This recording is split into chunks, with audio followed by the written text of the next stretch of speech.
What happens with diabetes, and we're going to talk about now how to defeat it. We've got to control these surges of insulin, okay? So the diagram here is demonstrating glucose as a little starburst and insulin as the arrow. The glucose wants to get in your cell, the big round circle. Insulin helps. The problem is there's a block. The cell membrane receptors for insulin that open the door aren't working. And so it gets blocked. It can't get into the cell.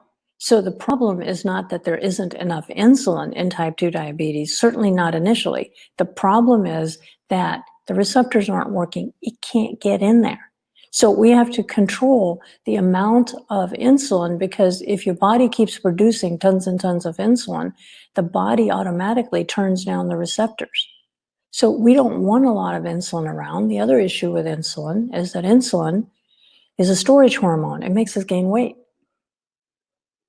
So next step, next key to reversing diabetes is to resensitize these receptors. So that what we want to do is eliminate that red circle around the cell so that the insulin can take the blood sugar in. In a sense, in type 2 diabetes, the person has plenty or a ton of blood sugar, but the cells are starving because the glucose, the sugar, can't get in the cells.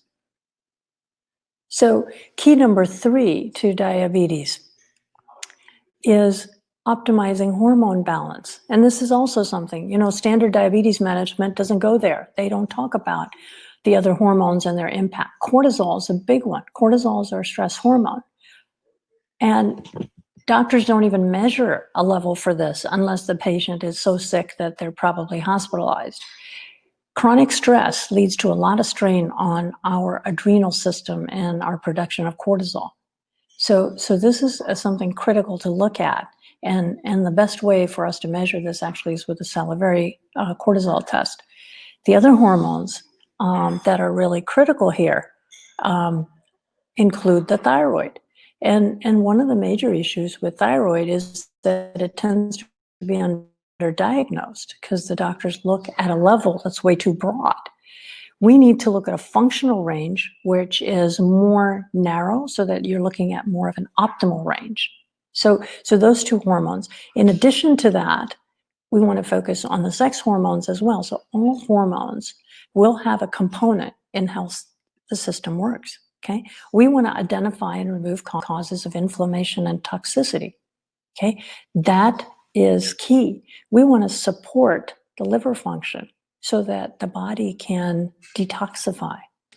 So the point I want to drive home here is diabetes is not a blood sugar disease. The problem is much more widespread. It's not just about not having enough insulin. Leptin is our satiety hormone, determines that, hey, I'm full, I can stop eating.